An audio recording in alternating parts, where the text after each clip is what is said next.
Journey कैसे रही, कैसे इसके बारे में आपको पता चला कि ये मुझे करना चाहिए? मैं एक बिगेस्ट अपॉर्चुनिटी ढूंढ रही थी जहां मुझे एक राइट प्लेटफॉर्म मिले और मैं वहां पे पार्टिसिपेट करूं। और मिसेस इंडिया ऑर्गेनाइजेशन लकीली मुझे लास्ट ईयर मिला।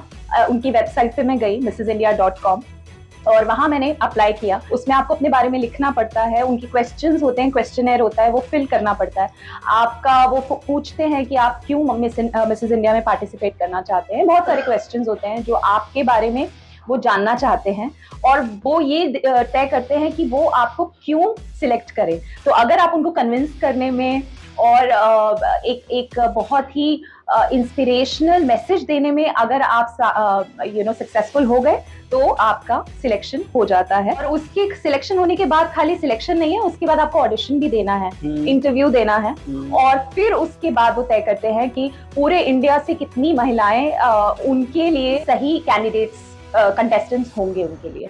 सपने, मेरे हिसाब से मुझे जो लगता है, आपका कुछ ना कुछ सपना होता है और होना भी चाहिए, क्योंकि अगर आपके सपने नहीं है तो जिंदगी में कुछ मजा नहीं है। मतलब इसे कहते हैं ना कि आप जैसे कभी 60-70 साल के हो जाए और आपके पास कुछ यादगार हो, अचीवमेंट हो कि मैंने अपने लाइफ में कुछ ये किया। और जब मुझे क्राउनिंग किया जा रहा था स्टेज पे और पूरी दुनिया मुझे देख रही थी, आप सोच भी नहीं सकते वो मेरी लाइफ का क्या मोमेंट रहा होगा, क्योंकि मेरे पास वर्ड्स नहीं थे बोलने के लिए और मैं सिर्फ मेरे खुशी के आंसू और बस मैं हंसे जा रही थी। मैं मिसेस इंडिया हूँ, अब मैं क्या करने वाली हूँ। तो बहुत कुछ करना बाकी है, क्योंकि मैं बहुत कुछ करना चाहती हूँ। अंडर प्रिविलेज्ड गर्ल्स के लिए भी मैं कुछ मैंने सोचा है। I want to provide some education. मेरा बहुत सपना है उन लड़कियों को एजुकेट करना, क्योंकि हमारे सोसाइटी में मुझे लगता है रिप्रोडक्टिव एजुकेशन की बहुत ज़रूरत है और वो मैं करना चाहती हूँ। Hello, welcome everyone. मैं हिमांशु शर्मा, आप देख रहे हैं RFM। नोएडा सेक्टर 75 में स्थित गोल्फ एवेन्यू 1 सोसाइटी में मैं आया हुआ हूँ। मेरे साथ हैं कनिका मैम। हाल ही में जी स्टूडियो की तरफ से 16 तारीख को एक Mrs India 2024 runners up classic का एक प्रोग्राम हुआ था, जिसमें मैडम का ये प्लेस आया था। तो मैम के पास मैं आया हुआ हूँ और उनसे इस बारे में बात करेंगे, उनकी पूरी जर्नी के बारे में। साथ साथ मतलब कुछ मिथ होते थे हमारे जब हम छोटे होते थे, मैंने मैडम के साथ शेयर भी किया कि मिस इंडिया मतलब मीन्स जैसे हमें लगता था कि जो 4-5 लड़कियां होंगी जो सबसे खूबसूरत होगी उसे मिस इंडिया या मिसेस इंडिया का टाइटल मिल जाएगा। तो ऐसा नहीं है, मैंने जाना। तो वो सभी हम अभी शेयर करेंगे। मैम, सबसे पहले कॉन्ग्रेचुलेशन आपको। थैंक यू और सो मच। आपको, आपकी फैमिली को और साथ साथ पूरी सोसाइटी बहुत ज्यादा खुश है, प्रसन्न है।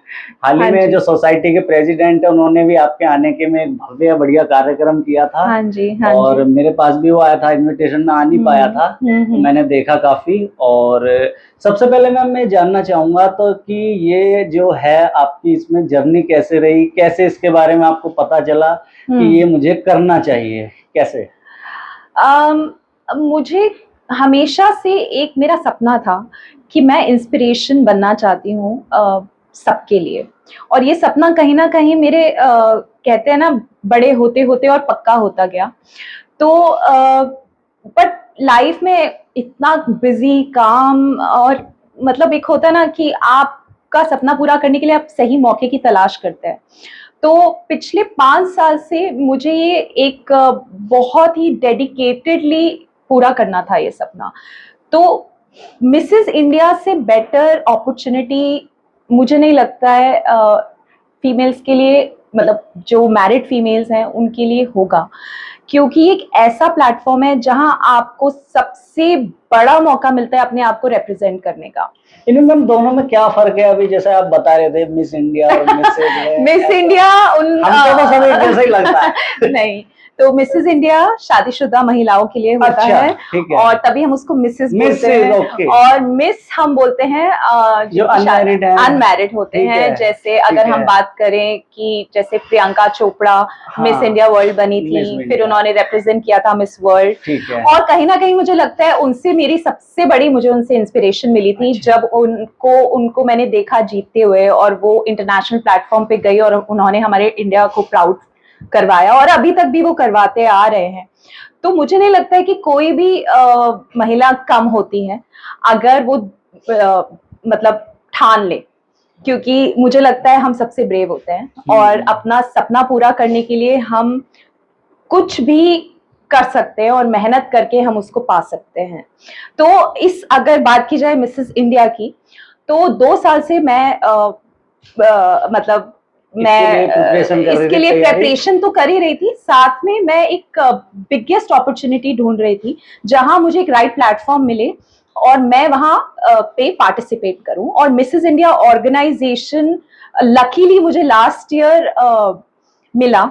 उनकी वेबसाइट पे मैं गई missindia.com और वहां मैंने अप्लाई किया और बहुत ही मुश्किल था, इतना आसान नहीं था वहां पे सिलेक्ट होना। फॉलो उनको कर रही थी कब ये आएगा, हाँ इस जी, तरह का हाँ जी, वेबसाइट मतलब मैंने अप्लाई किया और मुझे लगा शायद हो सकता है नहीं होगा, क्योंकि वो बहुत मुश्किल। अप्लाई करने का क्या प्रोसेस है? अप्लाई करने के लिए होती है आपको, हाँ जी, अप्लाई करने के लिए आपको एक फॉर्म भरना पड़ता है। हाँ। उसमें आपको अपने बारे में लिखना पड़ता है, उनकी क्वेश्चंस होते हैं, क्वेश्चनर होता है, वो फिल करना पड़ता है आपका। वो पूछते हैं कि आप क्यों मिसेस इंडिया में पार्टिसिपेट करना चाहते हैं। बहुत सारे क्वेश्चंस होते हैं जो आपके बारे में वो जानना चाहते हैं और वो ये तय करते हैं कि वो आपको क्यों सिलेक्ट करें। तो अगर आप उनको कन्विंस करने में और एक बहुत ही इंस्पिरेशनल मैसेज देने में अगर आप सक्सेसफुल हो गए तो आपका सिलेक्शन हो जाता है। लेकिन उसके बाद आपको ऑडिशंस भी देने पड़ते हैं। मतलब सबसे पहले तो सिलेक्शन होना भी मतलब बहुत मुश्किल है, बहुत कठिन है।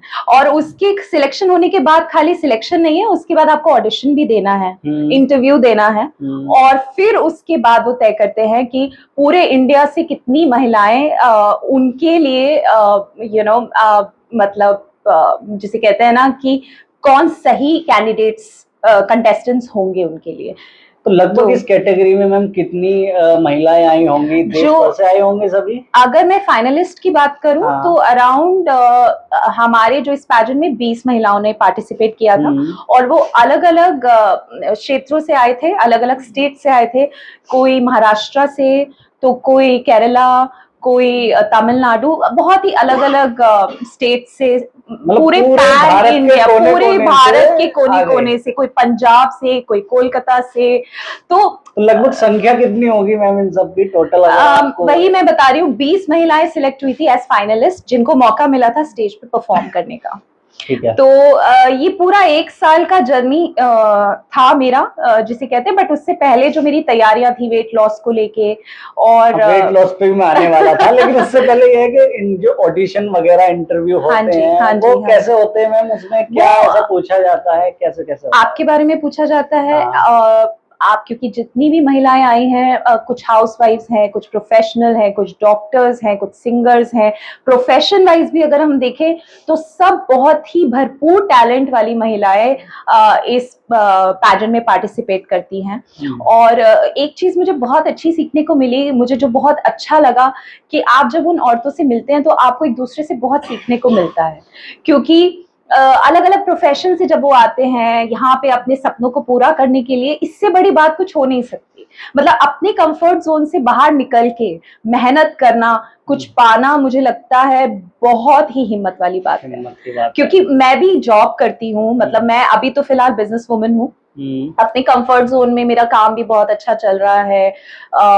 मेरा आईटी का काम है, आईटी प्रोफेशनल हूँ मैं, आई एम एन एचआर, और मैं हायरिंग करती हूँ, सॉफ्ट स्किल्स ट्रेनिंग देती हूँ। मैं चाहती तो उसी को कंटिन्यू करते करते मेरे लिए बहुत ही इजी चल रहा था सब कुछ। नॉर्मल एक नॉर्मल लाइफ चल रही। मेरे हिसाब से आप एक हाउस वाइफ के अगर चश्मे से देखें, नॉर्मली आप एचआर हैं, अच्छी पोजीशन पे हैं, हाँ जी, तो उनके हिसाब से तो यही बहुत अच्छा खासा चल रहा था। तो फिर आपको क्यों लगा कि यहाँ संतुष्टि नहीं है, अब थोड़ा और कुछ अलग करना चाहिए? वही बात है कि सपने, मेरे हिसाब से मुझे जो लगता है, आपका कुछ ना कुछ सपना होता है और होना भी चाहिए, क्योंकि अगर आपके सपने नहीं है तो जिंदगी में कुछ मजा नहीं है। मतलब इसे कहते हैं ना कि आप जैसे कभी 60-70 साल के हो जाए और आपके पास कुछ यादगार हो, अचीवमेंट हो कि मैंने अपने लाइफ में कुछ ये किया, वो चीज चाहिए थी मुझे। हमेशा से। और मैं चाहती थी, वो एक होता है ना, आप अपना आंख बंद करके एक सपना देखते हो जहां पे आपके चेहरे पे एक बहुत ही बड़ी स्माइल आ जाती है, वो ये सपना था।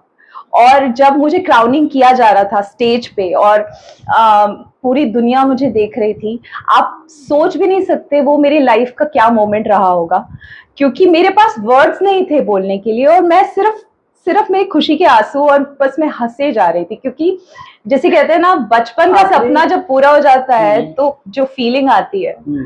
तो फाइनल राउंड में मैम जैसे सिलेक्ट होकर आ गए, तो उनको कैसे ये चुनते हैं कि ये विनर होंगे या ये होंगे, इसका क्या प्रोसेस रहता है? फाइनल राउंड के लिए, अच्छा, 10 दिन की जर्नी थी मेरी एज अ फाइनलिस्ट। वहां पे बहुत अलग अलग राउंड्स होते हैं, जिसमें हमारे तो सारे राउंड ये वहीं हुए जयपुर में? हाँ जी, जयपुर में हम सारी महिलाएं, हमारा एक जगह था होटल उनियारा, वहां पे हमारा ऑर्गेनाइज हुआ था, हम लोग सब वहीं पे रहे थे। तो वहीं पे हमारी ट्रेनिंग भी हुई, वहीं पे हमारे सारे सब कॉन्टेस्ट हुए, कॉम्पिटिशन्स हुए, और अलग अलग तरीके के कॉन्टेस्ट होते हैं। ऐसा नहीं है कि वो सिर्फ देखते हैं कि कौन सबसे दिखने में सुंदर है और कौन, ऑफ कोर्स वो एक क्राइटेरिया है, बट उसके अलावा भी बहुत कुछ है। मतलब बस मैं यही जानना चाह रहा था कि उसके जैसा मैं सोचता था छोटा था कि 4-5 लड़कियां होंगी जो सबसे सुंदर होगी, वो मिस इंडिया या मिसेज इंडिया होगी। हाँ तो मतलब ऐसा नहीं है अभी? नहीं, बिल्कुल भी नहीं है। हर एक किन किन चीजों को कंसीडर करते हैं कि इस आधार पर होना चाहिए? आई थिंक हर एक महिला, मेरे हिसाब से हर एक महिला सुंदर है। हर किसी महिला का एक अपना स्ट्रेंथ है, और बस ये है कि कॉन्फिडेंस बहुत जरूरी है। आपके अंदर एक कॉन्फिडेंस होना चाहिए, अपने आप में विश्वास होना चाहिए, और आपको एक स्तर जहां पे आप पूरे दुनिया के सामने खड़े हैं, आपको एक ब्रांड होना चाहिए जहां आपको किसी भी चीज के बारे में बोलने से पहले डर ना लगे। और ऑफ कोर्स एक हम कहते हैं जिसे कि समाज के लिए कुछ करने की चाहत होनी चाहिए, कि ऐसा नहीं है कि आपने क्राउन जीत लिया और आप घर पे बैठ गए, अब जर्नी शुरू हुई है।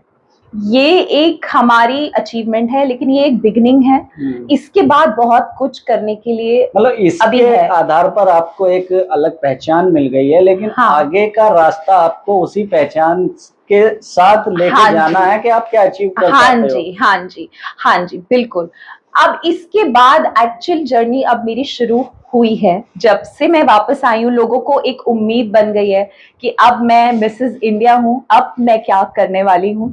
तो बहुत कुछ करना बाकी है, क्योंकि मैं बहुत कुछ करना चाहती हूँ। अंडर प्रिविलेज्ड गर्ल्स के लिए भी मैं कुछ मैंने सोचा है। I want to provide some education. मेरा बहुत सपना है उन लड़कियों को एजुकेट करना, क्योंकि हमारे सोसाइटी में मुझे लगता है रिप्रोडक्टिव एजुकेशन की बहुत ज़रूरत है, और वो मैं करना चाहती हूँ, जो कि मैं बहुत जल्द एक सही तरीके से माध्यम से वो करना चाहूँगी। और मैं चाहती हूँ कि आप मेरा ये मैसेज जितना हो सके उतना फैलाइए और सबको बताइए कि हाँ, मैं ये करना चाहती हूँ, ताकि लोगों को मुझ पे प्राउड हो, पूरी दुनिया को मुझको प्राउड हो। इसे हम वीडियो के हाईलाइट में भी करेंगे ताकि लोगों तक एक मैसेज जाए। हाँ जी। और मैं थोड़ा सा मतलब रिसर्च कर रहा था आप ही के उसमें। अच्छा। तो इतना अमर उजाला में एक जो पोस्ट थी, आर्टिकल था, उसमें मैं पढ़ रहा था कि आपका काफी हार्ड वर्क रहा, आपका फिटनेस से रिलेटेड 80 किलो के आसपास वेट था, जिसको आप कितना 58 आप लेकर आए। मतलब क्या वो सच है? हाँ जी, बिल्कुल सच है। आप देख ही पा रहे होंगे कि थोड़ा, मतलब आपने मुझे पहले नहीं देखा ऑफ कोर्स, लेकिन मैं पिक्चर्स शेयर कर सकती हूँ आपके साथ। मेरा ट्रांसफॉर्मेशन। सो जब मेरी 10 साल की बेटी है, और जब मैं आपकी मैम 10 साल की बेटी है? हाँ जी। मुझे नहीं लग रहा मैम की 10 साल की बेटी है। जी, thank you so much for that compliment. But yes, मेरी 10 साल की बेटी है, और मैं बहुत ही प्राउड मदर हूँ। मैं कहना चाहूंगी कि जब मतलब मैं प्रेग्नेंट थी, व्हेन आई वाज एक्सपेक्टिंग हर, तो my weight was around 90 kgs, which is मतलब बहुत ओवरवेट हो गई थी मैं। उसके बाद उसको कम करने में आसानी से वो नहीं हो पा रहा था, लेकिन वही कहते हैं ना, जब एक बार ठान लो कुछ तो कुछ भी मुश्किल नहीं रह जाता है। तो बहुत ज़्यादा जिमिंग किया मैंने, बहुत ज़्यादा रिग्रेस ट्रेनिंग लिया मैंने, डाइट फॉलो किया, और अभी भी उसको कंटिन्यू करना बहुत ज़रूरी है मेरे लिए। ऐसा नहीं है कि 1 महीने 2 महीने में हो जाता कितना है। इसका मैम आपको टाइम लगा, जो फिटनेस से जुड़े हुए अगर जो लोग देख रहे होंगे कि हमें अपना वेट लॉस करना है, इसमें कम से कम देखिए आपको 1 साल चाहिए। मतलब उसमें आपको डिसिप्लिन और डेडिकेशन के साथ आपको एक्सरसाइज और डाइट फॉलो करना है, एंड मुझे नहीं लगता है वो बहुत चैलेंजिंग होगा अगर आप डिसिप्लिनरी तरीके से उसको पूरा करें। तो हर चीज में आपका, मुझे लगता है, डेडिकेशन और डिसिप्लिन बहुत जरूरी है, और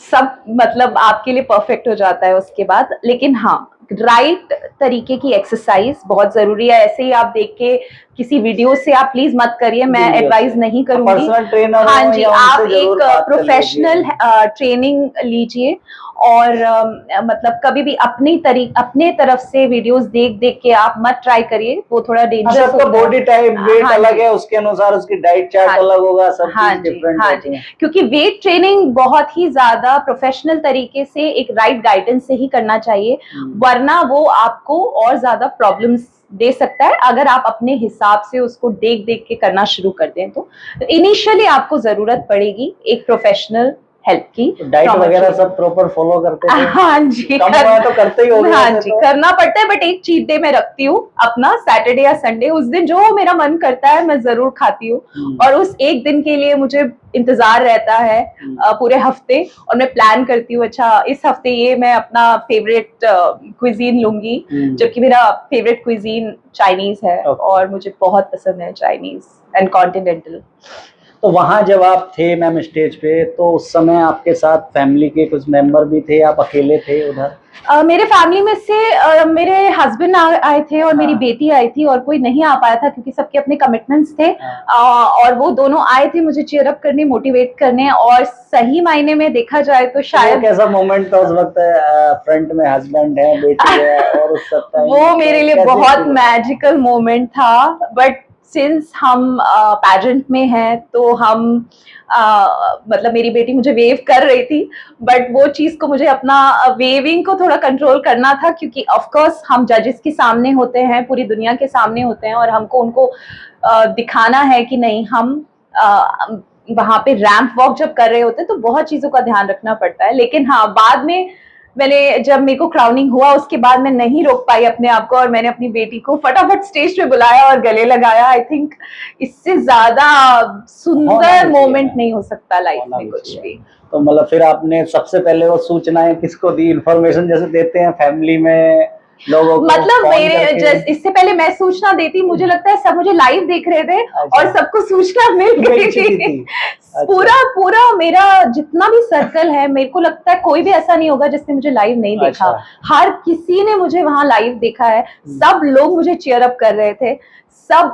बल्कि मेरा भाई और मेरी भाभी दोनों कनाडा में रहते हैं, वो वहां पे बैठ के, उनका तो टाइम डिफरेंस भी है काफी, तो वो वहां बैठ के मुझे चीयर अप कर रहे थे। और बहुत अच्छा लगता है जब आपका पूरा परिवार, आपके लोग इतने आपको प्यार करते हैं, और मतलब मुझे नहीं लगता इससे ज्यादा कुछ खूबसूरत मोमेंट होगा। 16 को हुआ था, हाँ जी, हाँ जी। तो आप सोसाइटी में वापसी फिर किस तारीख को? 16 को ये हुआ, तो उन्होंने बोला था जो लोग जीतेंगे विनर्स, उनको रुकना पड़ेगा 3-4 दिन। तो 3-4 दिन हमारे कुछ प्रमोशनल शूट्स थे वहां पे, फोटो शूट्स थे, फिर कुछ हमारे न्यूज मीडिया में हमारे इंटरव्यूज थे, बाइट्स थी, तो वो सब करके मैं सैटरडे को आई थी। आई थिंक उस दिन मेरे ख्याल से 20th था, 20th अप्रैल को आई केम बैक। अच्छा, तो सोसाइटी में कैसा माहौल रहा आते ही एकदम? सोसाइटी में तो आपने देखा ही होगा, मतलब संडे को मैंने सोचा भी नहीं था, लोग यहाँ भी मुझे इतना प्यार करते हैं कि सब बच्चे इतने खुश थे, वो मेरा ऑटोग्राफ ले रहे थे और मेरे साथ पिक्चर्स क्लिक करा रहे थे, और सारी महिलाएं, तो मतलब बहुत बहुत प्यार मिला मुझे, सबसे बहुत प्यार मिला, और बहुत बहुत इंस्पिरेशन उन्होंने मुझसे आई एम श्योर लिया, क्योंकि उन्होंने पूछा मुझसे मेरी जर्नी के बारे में।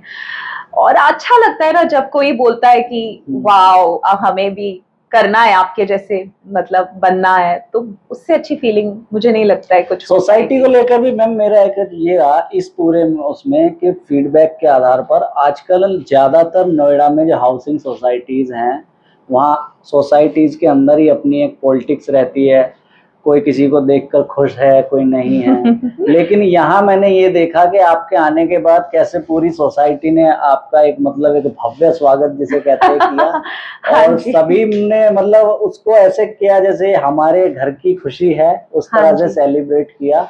तो इसको मतलब आप कैसे देखते हैं? मैं इसको बहुत पॉजिटिव तरीके से देखती हूँ और मुझे लगता है कि हम सबको एक दूसरे का अपलिफ्टमेंट करना चाहिए। मुझे हमेशा ये लगता है, मैं बिलीव करती हूँ कि कड़वाहट लेके आपको कुछ नहीं मिलता है, आप सिर्फ अपनी पर्सनालिटी को उसमें नेगेटिव पोर्ट्रे करते हैं। और आई थिंक अगर एक दूसरे को आप बढ़ावा देंगे, अपलिफ्ट करेंगे, मोटिवेट करेंगे, तो आप खुद भी मोटिवेट होंगे और खुद भी आपके अंदर एक पॉजिटिव एनर्जी आएगी और ये बहुत ज़रूरी है।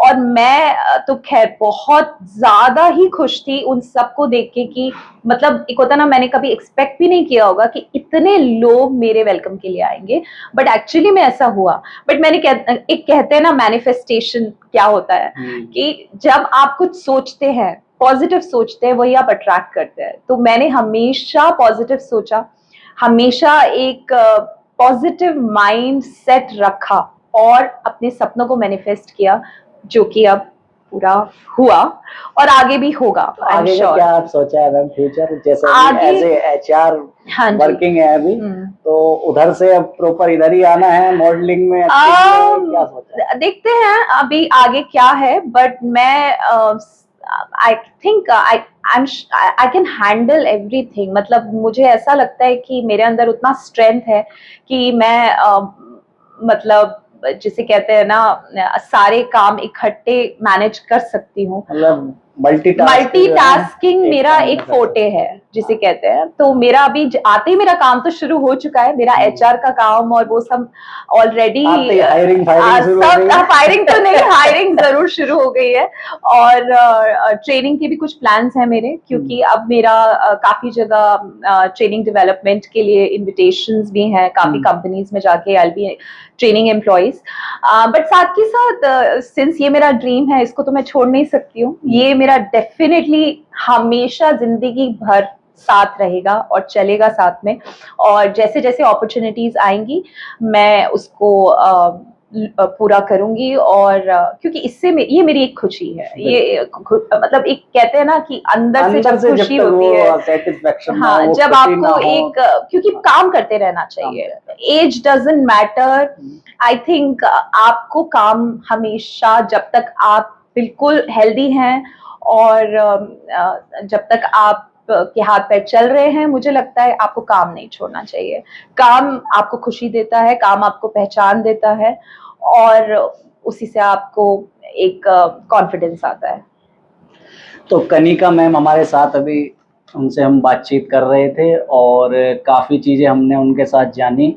और पहले उनकी जर्नी, उनका हार्ड वर्क, चाहे वो फिटनेस से रिलेटेड हो, और जो एक धारणा बनी हुई है कि जो मैं कह रहा था कि एक सुंदरता के आधार पर ही ये जो होता है पूरा, तो ऐसा भी नहीं है। उन्होंने सारी चीज़ों का बारे में हमें बताया और सभी सवालों का हमें जवाब दिया।